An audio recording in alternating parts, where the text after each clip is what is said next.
Welcome to my workshop. You are watching Casual DIY channel. In today's video we're going to be making a nice, quick and simple jig for your router so you can make some dados or grooves really easily and really quickly. So let's head over to my table saw and we're going to start cutting all the pieces that we need for this project. Where it comes to materials, as always, I'm going to be using what I've got in my workshop. For the long rails, I'm going to be using 18mm MDF board. And as you can see on my table saw, I'm ripping down the MDF to 4cm wide strips. For the front and back support rail, I'm going to be using 20mm plywood. However, if you don't have that, 18 will do just fine, or a straight edge piece of timber that's at least 18mm in thickness. And for the middle parts on which the router base will be riding on, I'm going to be using 4mm plywood sheet. And the 4mm plywood, we need two pieces that are 10cm wide. Now it's time to trim all the pieces to the correct sizes. Now, how long the whole jig's going to be, that all depends on you, what specific needs you've got. For me, the 4mm plywood, that's going to be at 60cm long. However, if you need grooves that are longer than that, obviously adjust to your specific needs. And to make sure that each single piece is at the correct size, I'm going to be using a stop block.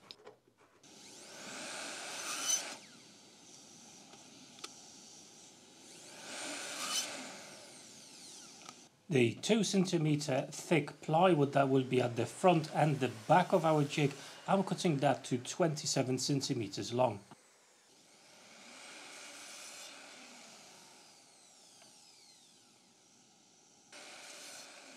Now it's time to assemble our jig. I'm going to be using some wood glue and some brad nails to do just that. First of all, we need to create the L shape out of the MDF strip and the plywood that's 2cm in thickness. Now it is very important that both of these parts are at perfect 90, so use your speed square to make sure they are before you drop any nails or screws. And I'm going to do the same thing on the other side.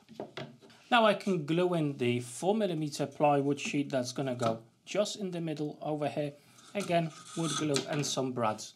Don't forget to change to shorter brads, as this is just 4mm. I'm just going to use this existing frame to align both of the pieces together, so it's a little bit easier for me to install this 4mm strip of plywood. I'm actually going to leave a lip over here, 15mm gap. That will basically allow me to have a better fit later on when we're going to be running the router through, and I won't have to remove that much material, but you'll see all that in just a few minutes. Okay, again I'm going to use a bit of glue and some brad nails. Just make sure everything's nice and square. Okay, now we need to establish the edge that our router will follow when it's going to be cutting out the dado. I've installed a 10mm straight router bit. Now 10mm is the smallest groove I will ever need in my projects. Usually I use between 12 and 18, and this bit will be absolutely perfect for me. However, if you are working with inches, then you can start with 1/4 of an inch, and then you'll be able to obviously do larger grooves with that. However, if you go probably about an inch, that's going to be a little bit problematic. So if you, for example, do usually 3/4 of an inch grooves, then start with 1/2 inch router bit, and then you'll got a bit of leeway. And that gave us a nice and straight edge, a reference point where the groove will go. Okay, now it's time for the other side. As you remember, I left a little lip over here, 15mm, okay? That basically allows me to reduce the amount of material I'm going to be cutting out later on. As you can see, now I've got a consistent gap, it's just slightly off, and I will have just a little bit of material to remove. Now, before I'm actually going to remove that material, we're going to sort out the clamping mechanism over here, okay? So This is our 0 position where both of the boards are meeting the base of the router itself. And the locking mechanism is super simple. I'm just going to be using 2 bolts and 2 star knobs to lock it at the front and at the back. Just going to make sure I've got the same distance at both ends. Okay, going to clamp it down, and I'm going to pre-drill some holes for those locking bolts. Now we do want to have the ability to actually move it left to right to adjust to our material, okay? So on the router table, I'm going to make a channel on both ends, so we've got the ability to move this left to right. As I mentioned, I'm going to be using my router table to create the channel for the bolt, and I'm just setting the distance for my fence.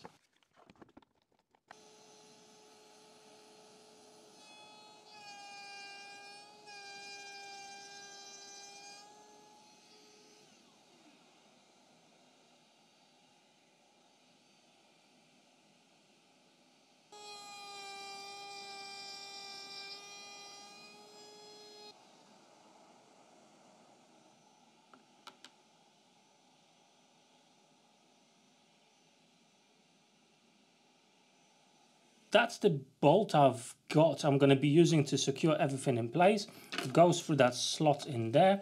And I just now want to actually hide the head. You don't have to, it's my preference, but I just like things to be flush and exact. So I've swapped my router bit to 16 millimeters, as that's the diameter of the head from the screws.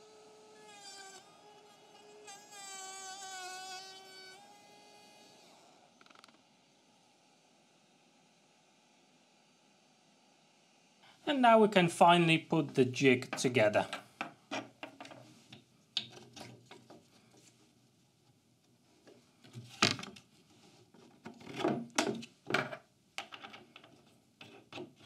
And now I can trim the other edge of that support so it fits perfectly for the 10mm router bit.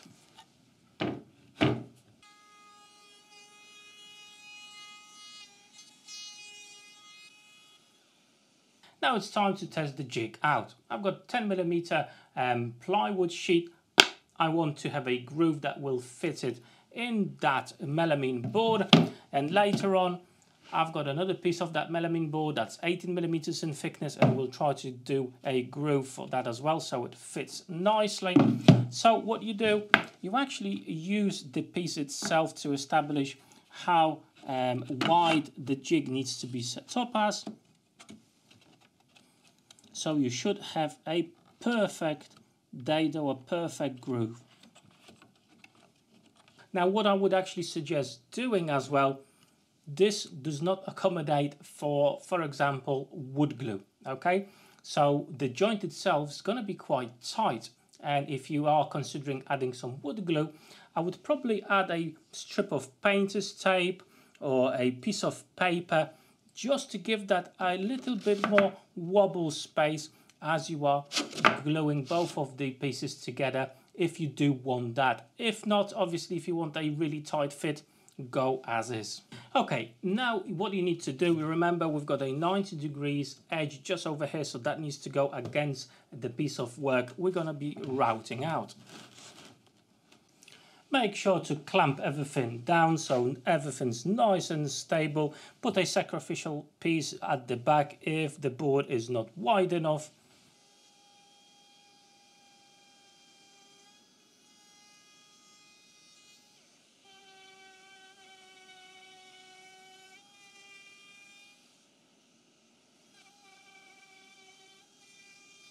And let's test out the fit.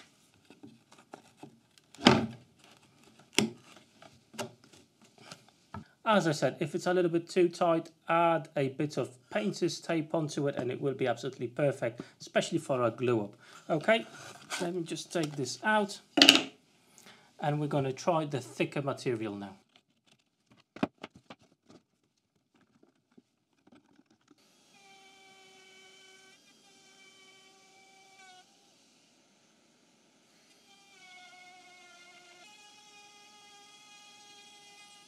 And let's have a look on the fit in this case.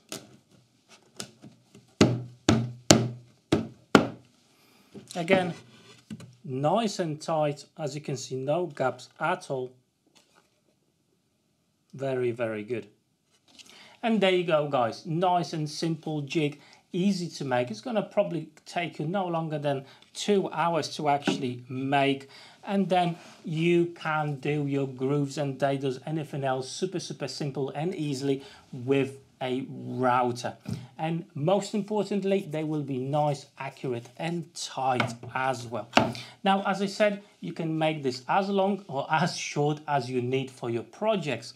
Same as setting it up for a specific router bit. In my case, 10 millimeters. But if you need grooves that are smaller, obviously you can do this jig with, for example, 1/4 of an inch router bit, and that will give you the ability to make smaller grooves. And it's simple enough to make that you can actually have 2 or 3 of them depending on what sizes of router bits you need for your projects. Now, I hope today's video was a bit of inspiring to you, and maybe now you've got a project for your upcoming weekend. I hope you enjoyed today's video. If you did, drop me that like button down below. But hold on, don't go yet. I've got some really cool playlists just over here for you. Plenty of cool videos around workshop, DIY and everything in between. So hopefully I'll see you on one of those videos there. Take care.